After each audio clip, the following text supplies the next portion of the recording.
로마서 6장으로 이제 넘어갑니다. 1절서부터 11절까지 말씀입니다. 그런즉 우리가 무슨 말을 하리요? 은혜를 더하게 하려고 죄에 거하겠느냐? 그럴 수 없느니라. 죄에 대하여 죽은 우리가 어찌 그 가운데 더 살리요? 무릇 그리스도 예수와 합하여 세례를 받은 우리는 그의 죽으심과 합하여 세례를 받은 줄을 알지 못하느냐? 그러므로 우리가 그의 죽으심과 합하여 세례를 받음으로 그와 함께 장사되었으니 이는 아버지의 영광으로 말미암아 그리스도를 죽은 자 가운데서 살리심과 같이 우리로 또한 새 생명 가운데서 행하게 하려 함이라. 만일 우리가 그의 죽으심과 같은 모양으로 연합한 자가 되었으면 또한 그의 부활과 같은 모양으로 연합한 자도 되리라. 우리가 알거니와 우리의 옛사람이 예수와 함께 십자가에 못 박힌 것은 죄의 몸이 죽어 다시는 우리가 죄에게 종노릇하지 아니하려 함이니 이는 죽은 자가 죄에서 벗어나 의롭다 하심을 얻었음이라. 만일 우리가 그리스도와 함께 죽었으면 또한 그와 함께 살 줄을 믿노니 이는 그리스도께서 죽은 자 가운데서 살아나셨음에 다시 죽지 아니하시고 사망이 다시 그를 주장하지 못할 줄을 알미로다.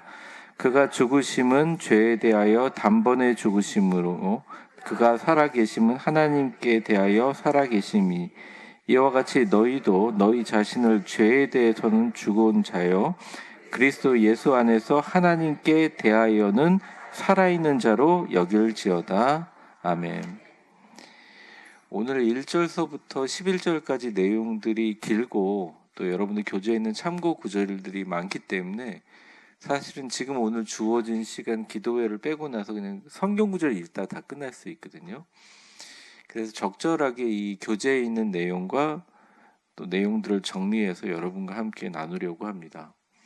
먼저 여러분들 1절을 한번 보여주시겠어요? 네, 1절을 화면을 한번 보시죠.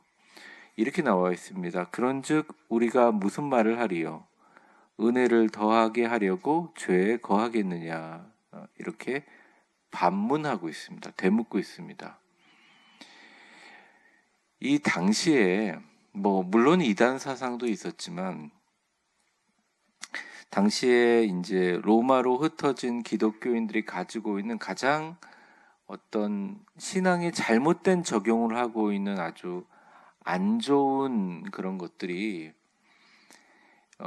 불신자들도 우리에게 얘기하지만 우리가 죄로부터 구원 받았잖아요.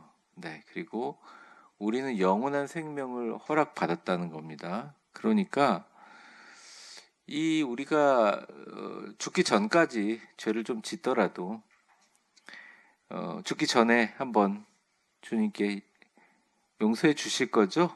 그러고서 이제 죽으면 그 세상 그렇게 한번 신나게 살아야지 뭐 그렇게 빡세게 이렇게 그렇게 여러 가지 그렇게 윤리적으로 살아 이런 생각이 지금 현대의 21세기가 있는 것이랑 당시에 굉장히 편만했다는 거예요. 그래서 그 사람들이 주장하는 철학적인 논리가 뭐냐면 죄와 은혜가 있는데 이거는 서로에게 그러니까 서로 상관이 있다는 것입니다. 죄가 많이 있으면 하나님이 바쁘시잖아요. 우리의 죄를 사해 주시려고. 그러다 보면 하나님의 은혜가 많아질 거 아닙니까? 그러니 죄가 많아지면 많아질수록 하나님의 은혜가 더한다. 그래서 그 당시 많은 사람들이 죄를 지면서 뭐라고 하냐면 죄가 더한 곳에 은혜가 더 넘친다라고 얘기합니다. 아주 대표적인 것이 영지주의인데 영지주의는 아주 최고의 도덕성과 영적인 지혜를 요구하지만 도덕적으로는 우리가 상상할 수 없을 만큼 완전히 우리 인간의 상식을 넘어서는 그런 일들을 벌였어요. 이유는 그거예요. 영적인 지식이 너무 귀중하기 때문에 죄가 더한 곳에 은혜를 더한다는 영적인 지식만 있으면 내 몸이 너무 악한 것이라면 그래 그 악하고 더러운 것인데 뭐로 깨끗하게 관리해봐야 어차피 더러워지는 거 마음대로 하자 이런 식으로 방임이라고 하죠. 자유를 방종하는 계기로 삼아 버린다는 것입니다. 율법이 필요 없다며, 할례가 필요 없다며, 그럼 그래, 뭐 다 예수님 믿고 예수 고백하면 되지. 그러면서 이 성화의 과정, 크리스찬들이 교회를 다니고 죽을 때까지 예수님 믿는 사람으로 살아가는, 이걸 어떤 사람은 십자가라고 하게 하고, 어떤 사람은 특권이라고 하기도 하고, 어떤 분은 예수님의 빛이라고 하는 이 윤리적인 부분들을 다 이렇게 은혜를 더욱 넘치게 하기 위해서 죄를 더 지어야 돼, 이런 말도 안 되는 걸로 곡해를 해버립니다. 이러한 비복음화 도덕적 현상이 엄청나게 많았어요. 그 대표적인 교회가 고린도 교회예요. 고린도 교회가 엄청 뜨거운 교회였는데 이런 일로 인하여 너무 많은 문제들이 생겨나는 거예요. 바울은 그걸 이야기하기 위해서 이신칭이 믿음으로만 의롭게 된다는 말을 한 적이 아니에요. 아니, 의롭게 되는, 다시 믿으면 되잖아, 뭐 이런 식으로 얘기하는 것에 대해서 바울이 이 성화의 실천은 12절 이후고, 이 성화라는 개념, 지금 우리가 갖고 있는 기독교 개신교의 성화하는 과정에 대한 근거를 이야기하고 있습니다. 자, 먼저 그러면 오늘 본문에 보면 초록색 글자로 죄에 대하여 죽은 자들 하면서 1절에서 4절까지인데, 우리가 1절을 봤으니까 2절을 한번 보겠습니다. 같이 읽어보죠. 뭐 교재를 보셔도 되고 화면 보셔도 됩니다. 시작. 그럴 수 없느니라. 죄에 대하여 죽은 우리가 어찌 그 가운데 더 살리요. 자, 여기서 그럴 수 없느니라, 메게노이트라는 헬라어는 말 그대로 어마어마한 강한 부정이에요. 절대 그럴 수 없다는 거예요. 그거 자체가 성립되지 않는다는 거예요. 우리는 이미 십자가에 달려 죽으신 예수님과 함께 죄에 대해서 죽은 사람이다. 이게. 십자가에 달려 죽으신 예수님이 죄를 정복하며 죄에 대해서 십자가에 죽으신 것처럼 우리도 예수님의 십자가에 연합한 우리는 죄에 대해서 같이 죽은 자다. 그런데 어떻게 다시 죽은 자가 죄 가운데 들어가서 더 살리요 하면서 또 반문을 하고 있어요. 그래서 이제 바울의 결론은 뭐냐면, 오늘 전체 결론인데, 완전한 성화의 과정을 위해서 우리는 죽을 때까지 죄와 싸워야 된다. 그래서 두 가지가 필요한 거예요. 제가 늘 얘기하는 게 그거죠. 일단 나는 엄청 의롭다고 생각하지만 엄청난 상황 속에서 나도 죄를 지을 수 있다는 겸손이 필요해요. 그러니까 죄를 지은 사람을 정죄하기 이전에 나를 돌아보는 게 되게 중요해요. 그 다음에 그럼에도 불구하고 내가 주님 앞에 다시 다가가면 성화의 길을 이끌어가면서 주님께서 우리를 용서해 주시고 다시 그 성화의 길로 계속 뚜벅뚜벅 걸어갈 수 있도록 힘주시는 주님께 감사해야 된다는 거죠. 제가 말씀드리는 겸손과 감사함이 그렇습니다. 그런 분들이 있으면 교회가 되게 평안해요. 왜냐하면 남들이 죄를 짓는 것을 가지고 판단하지도 않지만 자신이 죄가 있다고 생각해서 그 죄책감 때문에 교회로부터 밀려나지도 않습니다. 두 가지를 가지면서 계속 마음속으로, 그래, 나는 주님 때문에 산다, 주님 때문에 산다, 그렇게 살아요. 근데 오늘 바울은 분명히 아주 딱 부러지게 얘기합니다. 죄에 대해서는 안 하려고 해가지고 하는 죄는 안 하려고 하다가 어쩔 수 없이 되어버리는 우리의 본성에서 하는 것은 회개할 수가 있는데, 그래도 돼 라고 하는, 여러분 좀 궁금하지 않으세요? 막 엄청난 대형 교회나 아니면 소위 말하는, 우리가 어떻게 이단들이 저렇게 모여가지고 저런 끔찍한 일들을 벌이지? 저런 말도 안 되는 일을 벌이지? 이렇게 하는 일들에 대해서 저 사람들은 윤리의식이 없나? 근데 그들의 논리는 딱 한 가지인 거예요. 우리는 이미 예수 그리스도의 은혜로 구원받았다. 의롭게 되었다. 의롭게 된 우리로 하여금 누가 죄인이라고 손가락질하냐? 그래서 오늘 말씀을 통해서 여러분들 요거를 좀 오늘은 기독교 윤리적으로 좀 받아들이셨으면 좋겠습니다. 갈라디아 교회를 향해서 바울이 뭐라고 얘기하냐? 오늘 교재에 나와 있는데 갈라디아 5장 13절입니다. 한번 읽어보겠습니다. 시작. 형제들아 너희가 자유를 위하여 부르심을 입었으나 그러나 그 자유로 육체의 기회를 삼지 말고 오직 사랑으로 서로 종노릇하라. 네.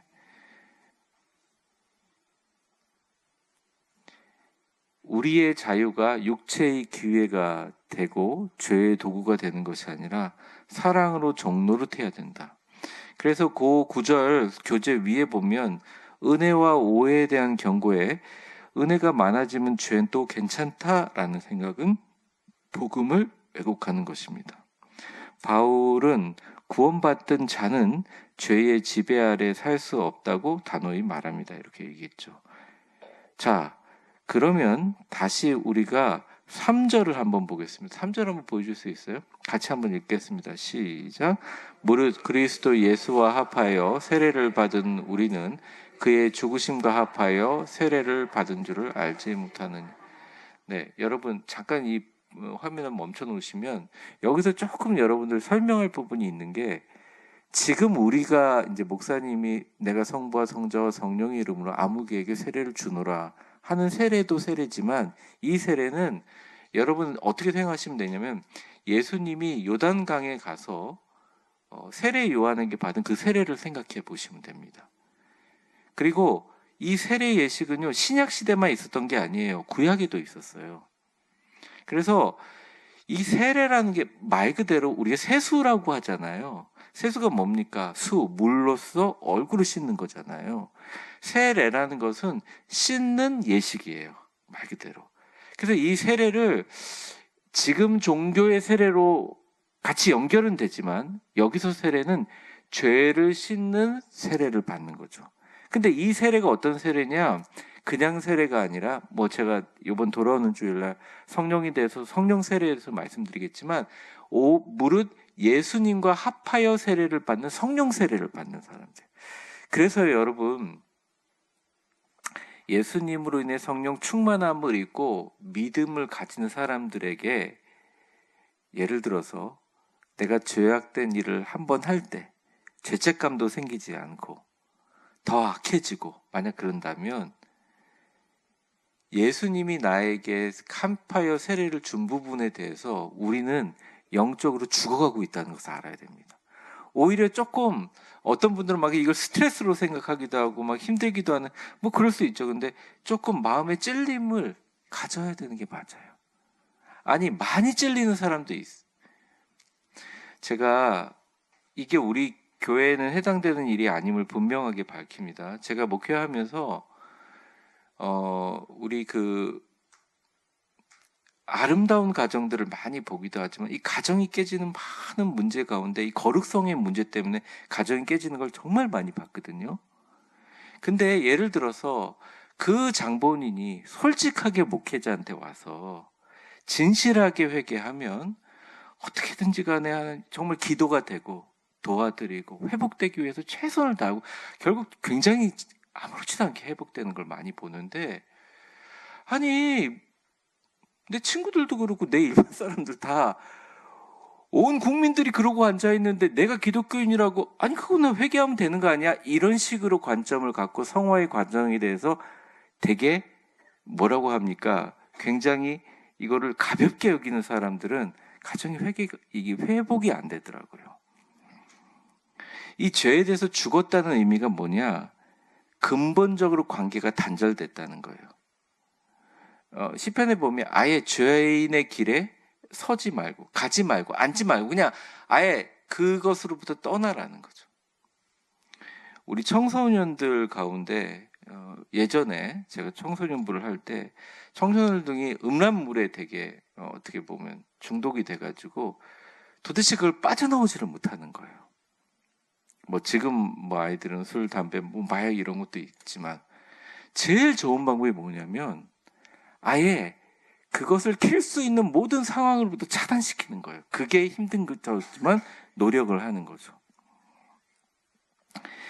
죄로부터 근본적으로 관계가 완전히 단절되었다는 표현을 죄에 대해서 죽었다 이렇게 표현을 합니다. 그리고 세례는 예수님과 연합되면서 죄로부터 완전히 씻어짐을 의미하는데, 여러분 그 교재 밑에 세 번째 검은 동그라미 보면 세례와 함께 묻히고 함께 살아남에 보면 세례는 그리스도의 연합을 상징하며 3절에 보면 이렇게 나오잖아요. 그의 죽으심과 함께 세례를 받았다. 그러면 그의 죽으심과 함께 세례 받으면서 다시 한번 살아나는 거죠. 예수님의 죽음과 장사와 부활과 함께 참여했다는 신앙의 고백이죠. 갈라디아서 2장 20절 한번 보여주세요. 우리가 이 본문은 좀 외웠으면 좋겠지만 한번 크게 읽어보겠습니다. 시작. 내가 그리스도와 함께 십자가에 못 박혔나니 그런즉 이제는 내가 사는 것이 아니요 오직 내 안에 그리스도께서 사시는 것이라. 이제 내가 육체 가운데 사는 것은 나를 사랑하사 나를 위하여 자기 자신을 버리신 하나님의 아들을 믿는 믿음 안에서 사는 것이라. 여러분, 예수님 믿는 사람들이 이 우리 공동체 안에서 볼 때는 서로서로 좋지만 또 안 믿는 사람들과 관계를 하고 또 세상적으로 참 어떻게 보면 좀 나쁘게 말하면 부럽고 어떻게 보면 참 얄밉고 뭐 이런 사람들이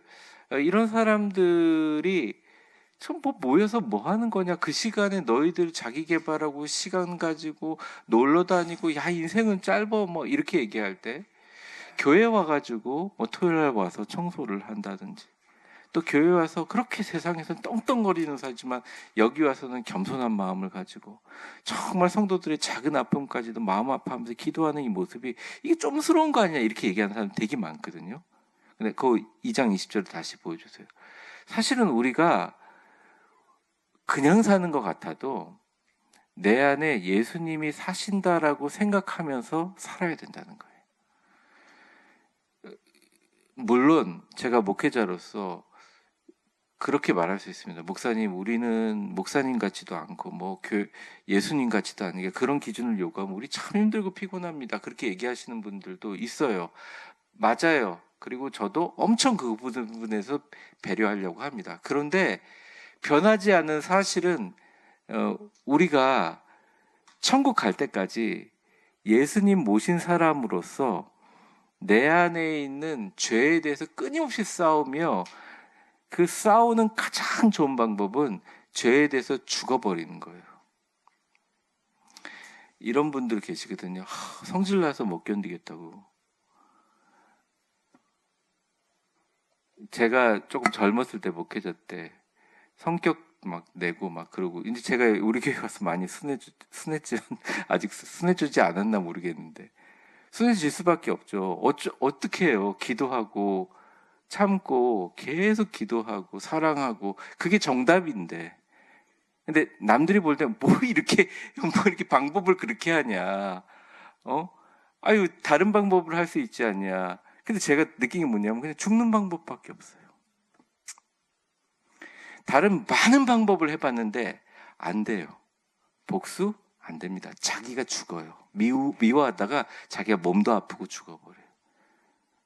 아니면 그럴듯하게 뭘 해가지고 그런 영적인 에너지를 하다가 고갈돼 버린다는 거예요. 죄에 대해서 이기는 방법은 죄에 대해서 죽어버리는 방법이에요. 죽는 건 뭐냐면 내 안에 있는 것들이 죽는 거죠. 누구에 대해서 죽는 것이 아니라 예수님 때문에 죽는 것입니다. 교회에 대해서 담임 목사에 대해서 죽는 게 아니라 예수님 때문에 죽는 것입니다. 이제 내가 사는 것은 나를 사랑하사 나를 위하여 자기 몸을 버리신 그리스도 예수를 믿는 그 믿음으로 사는 것이. 그래서 우리 성도들이 막 속상할 때 제가 막 화내면 안 돼요 이렇게 야단치지도 않고 어떡하지? 그냥 기도합니다. 나중에 깨달아요. 이게 내 힘으로 사는 게 아니라 예수님이 나를 살게 하는 것. 제가 되게 무서운 게 내가 한번 받아들이기 시작하면 파도가 밀물듯이 들어오거든요. 그래서 이게 우리가 이길 수 없는 거예요. 죽는 수밖에 없어요. 죽는 수밖에. 죽는다는 것은 나의 자존감을 죽이라는 말이 아니에요. 내가 원래 가지고 있는 예수님의 성품을 드러나지 못하게 하는 나의 원래 성격, 내가 갖고 있는 계획, 내가 지금까지 그것 때문에 울컥했던 내 안의 상처들 날마다 십자가 밑에 내려놓고 나는 죽었다라고 생각하며 죽는 방법밖에 없습니다. 그래서 사실은 2절이 진리예요. 그럴 수 없느니라 죄에 대하여 죽은 우리가 어찌 그 가운데 더 살 수 죽어버린 사람은 더 살 수가 없다는 거죠. 참 쉽지 않지만 이게 성화의 근거라는 것입니다. 적용을 한번 읽어볼까요? 자, 적용 두 개의 질문인데 같이 질문을 읽어보겠습니다. 밑에 첫 번째 A의 적용 시작. 나는 여전히 죄가 지배하는 삶을 살고 있는가?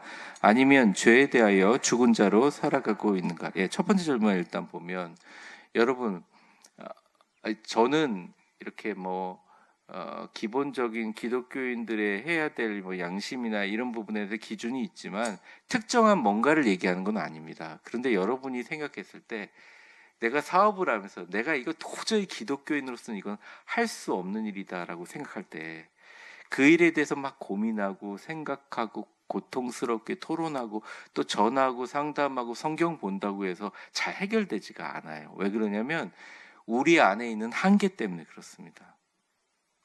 그래서 막 이거를 성공했던 성공하지 않았던 나중에 사람을 미워하고 세상을 미워할 필요도 없어요. 그냥 그것이 하나님의 뜻 안에서 죄라고 내가 예수님을 드러내는 자로서 생각하는 죄라고 생각한다면 그냥 죄에 대해서 죽은 자로 살면 돼요.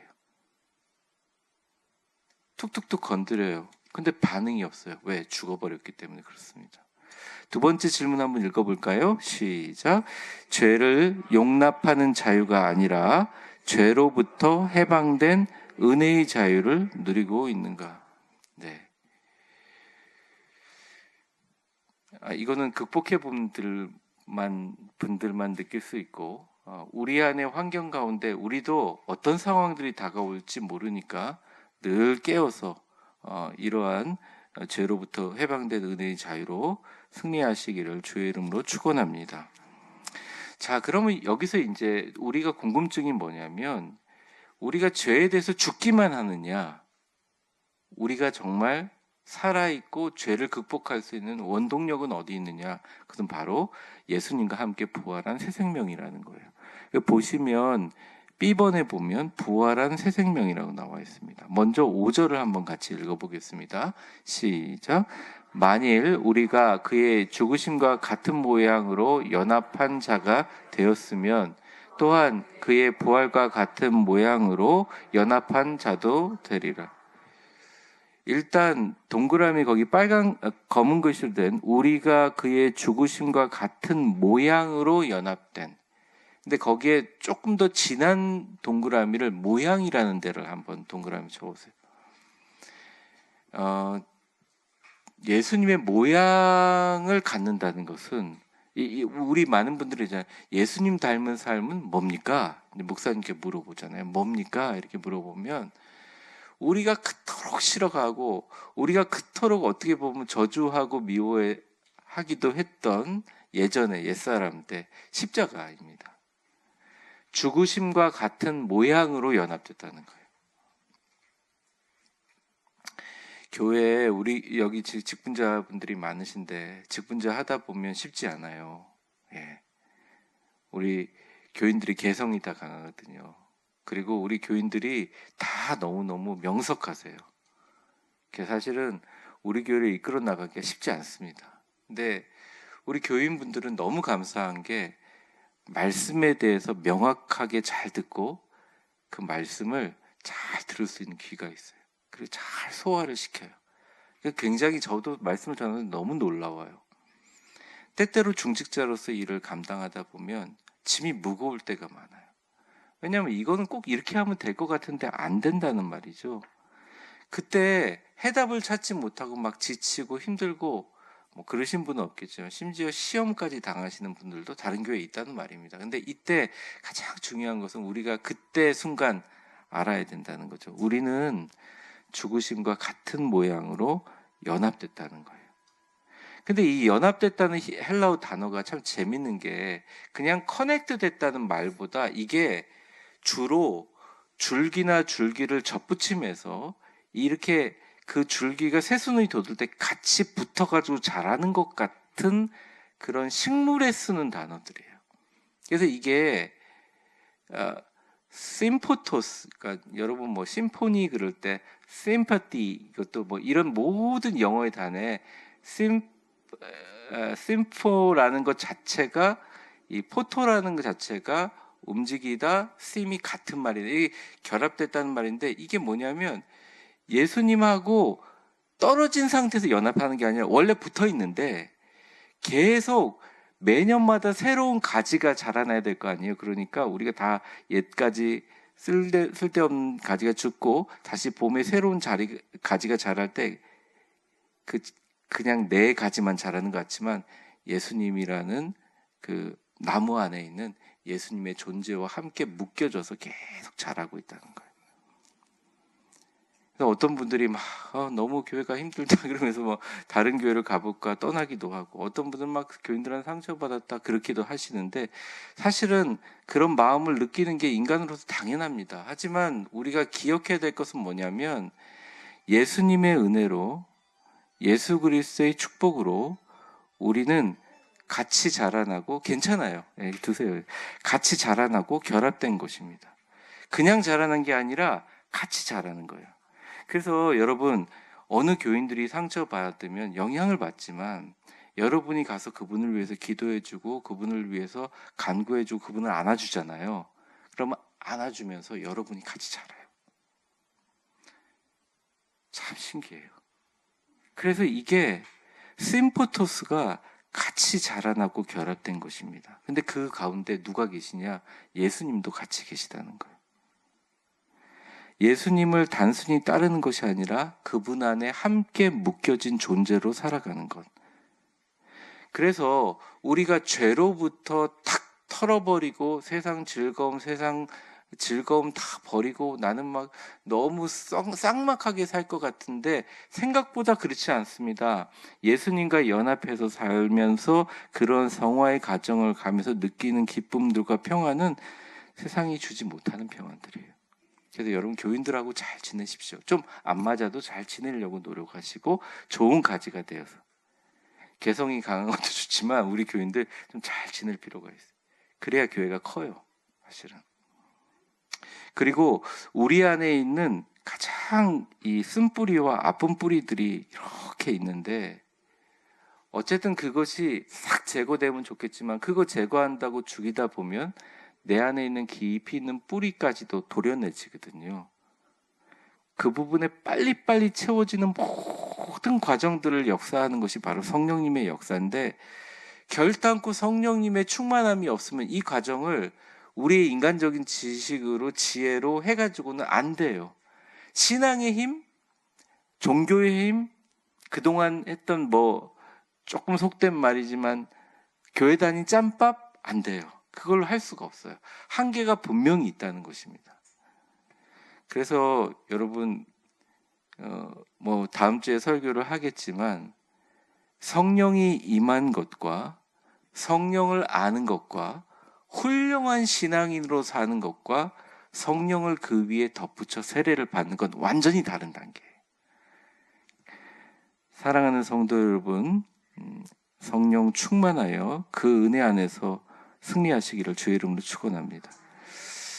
다음 돌아오는 주일날 얘기하겠지만 옆 사람 보면서 한번 축복해 보겠습니다. 성령님께서 충만하게 임하셔서 자유와 회복과 평안이 함께 하시기를 바랍니다.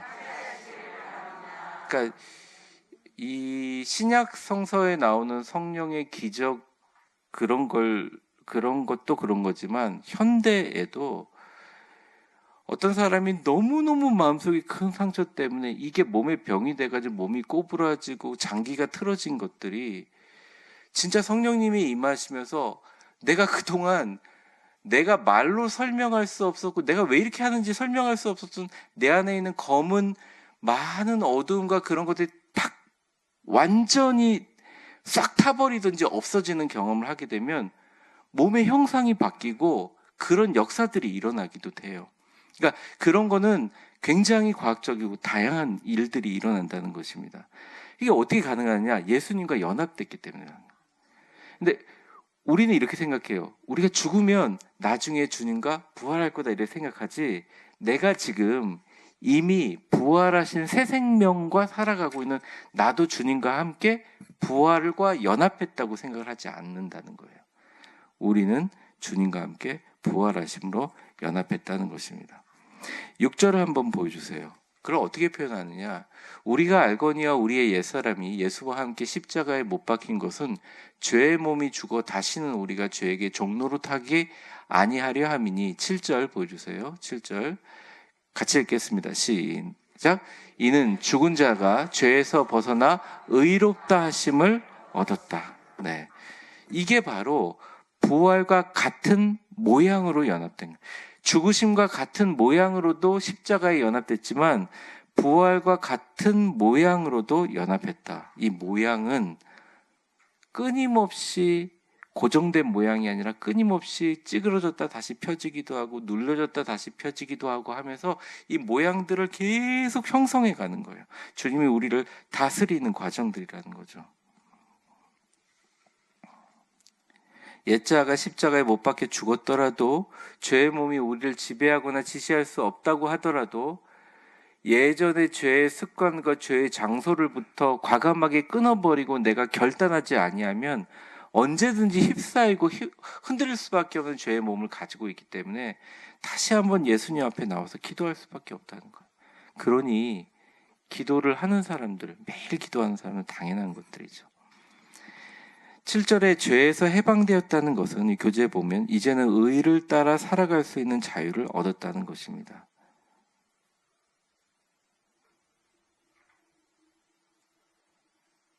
능력을 받았다, 거룩하고 순결하게 살아갈 힘을 얻었다라는 것이죠. 여러분, 너무너무 힘들거나 고통스러울 때 우리가 좀 길을 찾지 못하고 너무 그 부분을 강도 만난 사람처럼 주님께 막 기도를 하고 있는데, 이제 그 부분은 너무너무 여러분들 귀한 신앙입니다. 그런데 오늘 본문에서 얘기하고자 하는 하나의 중요한 단초는, 이때 예수님이 내 곁에 계셔서 우리 안에 부활한 새 생명을 주셨다는 사실을 잊지 말고, 그 부활한 새 생명이 갖고 있는 능력과 순결과 거룩함의 힘을 좀 믿어보라는 것이죠. 이 적용을 보시면 두 가지 적용이 있는데, 첫째, 나는 그리스도와 함께 죽고 부활한 자로서 옛자가 아니라 새 생명으로 살고 있는가? 이렇게 묻습니다. 여러분들 그렇게 살고 계시죠? 노력하시잖아요. 그렇죠? 저도 그렇습니다. 두 번째, 같이 읽어보겠습니다. 죄를 시작. 죄를 끊을 힘이 없다 생각할 때 그리스도와의 연합을 묵상하고 붙드는 삶이 필요합니다. 그래서 여러분 하루에 제가 30분이랬는데 30분이 참 어렵거든요. 30분까지 아니더라도 한 5분만이라도 우리 요즘에 기업인들 막 건강 챙기는 사람들, CEO들 막 명상하잖아요. 다 건강을 위해서 하루의 일정을 위해서 하잖아요. 그런데 우리 사실 5분만이라도 예수님이 나를 붙들고 나와 함께 하시는 것을 싹 웃으면서 깊이 마음속에 가득하게 채우는 시간이 중요해요. 물론 새벽기도 하시는 분들은 새벽기도 끝나고 이제 설교 끝나고 앉아서 그런 과정들을 할 수 있겠지만, 또 이 자리에 여러 가지 사정으로 인해서 바쁘신 분들, 또 너무나 바쁘신 분인데 5분 정도 시간을 낼 수 있잖아요. 하다못해 화장실에 앉아있는 5분이라도 있을 수 있잖아요. 딱 앉아서 5분 동안 주님이 나와 함께 계심을 느껴보고, 안 느껴보면 좀 더 느껴보려고 나의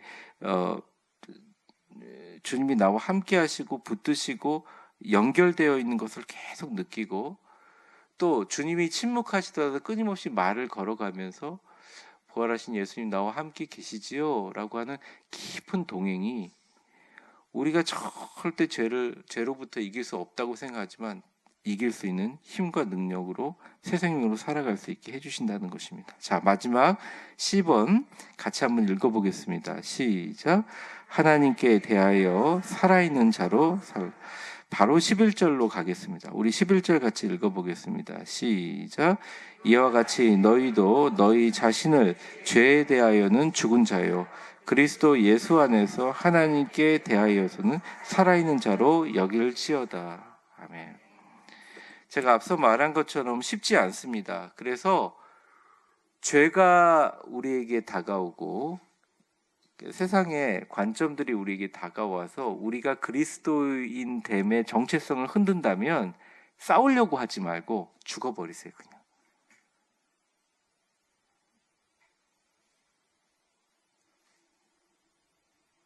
어떤 유혹이 있으면 제일 좋은 방법은 그냥 도망가는 것입니다.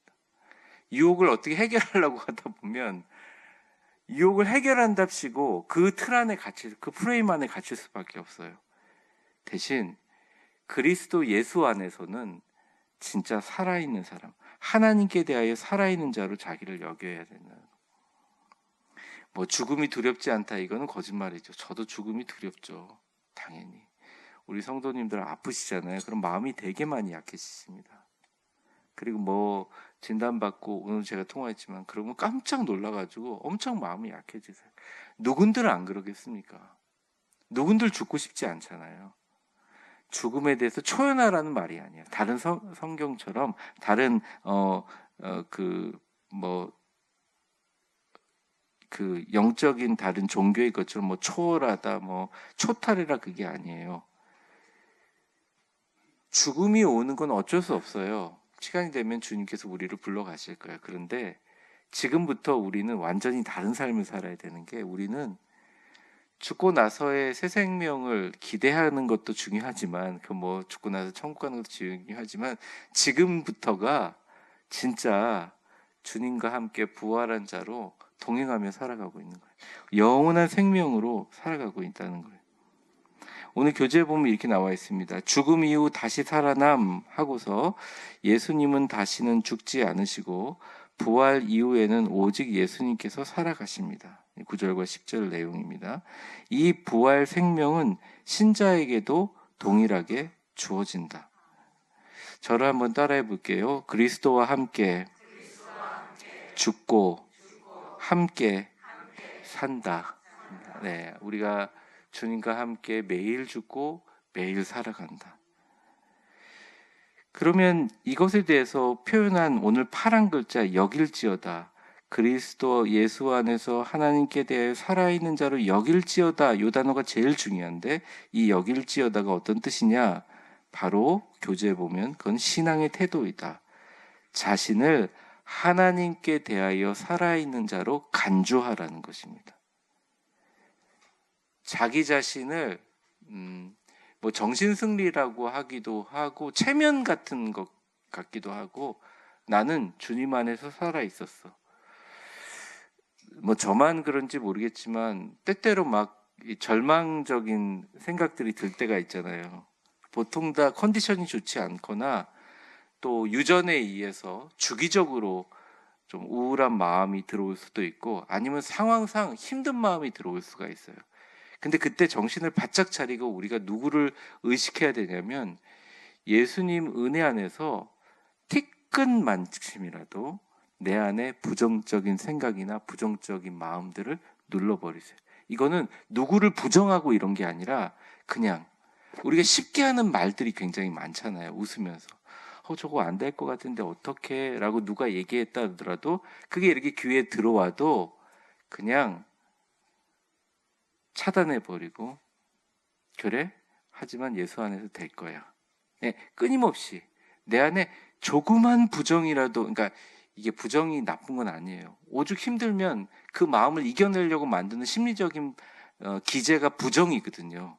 부정하면 편하거든요. 안 될 거라고 하면 아예 나중에 실패해도 괜찮거든요. 근데 그 심리적인 기제조차도 예수 그리스도 안에서 아니야, 얼마나 딱 좋아, 이렇게 할 수 있잖아, 이런 상황에서 이렇게 할 수 있잖아, 예수님께서 할 수 있을 거야. 끊임없이 생각해요. 특히 몸에 병이 있거나 몸이 아프거나 상황이 어려울 때 더 그 상황을 이길 수 있도록 강력한 생각을 해야 됩니다. 그러면서 어쩔 수 없이 그렇게 생각하다 보면 내 생각으로 이게 안 되기 때문에 예수님을 부를 수밖에 없어요. 성도 여러분, 다 행복하시기를 좀 바랍니다. 저도 많이 행복하지만 더 저도 행복해지기를 바라고, 여러분 모두 다 행복해지시기를 바랍니다. 그래서 이게 여긴다는 게 그런 거예요. 아니야, 나는 그리스도 예수 안에서 하나님에 대해서 살아있는 자야. 인간이 가장 두려워하는 죽음의 문제조차도 나는 극복한 자야. 나는 끊임없이 하나님의 빛을 재생산하는 자야. 나는 살아가면서 그 어떤 어려움이 있더라도 예수님 반드시 오셔서 도와주실 거야. 어렵고 힘든 일이 있다고 얘기하는 것조차를 입으로 꺼내지 마시고, 아니면 생각하더라도 눌러버리시고 주님의 보혈로 덮으시면서 계속적으로 우리는 하나님에 대하여 살아있는 자로 우리 자신을 여겨야 됩니다. 옆 사람에게 한번 축복해 보겠습니다. 이제는 하나님께 대하여 살아있는 자로 승리하시기를 바랍니다. 죄에 대해서는 우리가 분명히 죽었지만 하나님을 향한 새로운 삶이 시작되었고, 삶의 중심과 목적과 동기가 이제는 하나님을 향하고 있어야 한다는 것입니다. 사실은 이런 과정들을 겪는 것을 한 번에 끝나는 것이 아니라 점진적으로 매일, 어떨 때는 하루에 몇 번씩 죽는 날까지 계속 이런 것들을 겪으면서 결국 끄트머리는 이루 말할 수 없는 평안과 기쁨이에요. 완전한 안정이에요. 평안한 마음입니다. 제가 이제 본의 아니게 임종 예배를 드리거나 마지막 주님 앞에 주님 손잡기 위해서 죽음의 순간으로 달려가는 분들을 많이 위로하고 만나보게 되는데, 간절한 마음으로 이제 귀에다 대고 주님께서 평안하게 붙잡아 주실 거라고 얘기하면 대부분 큰 숨을 몰아쉬고 찬찬해지세요. 그게 뭐냐면요, 사람이 죽음이 두려운 것은 내가 모든 것이 끝날 것 같은 거예요.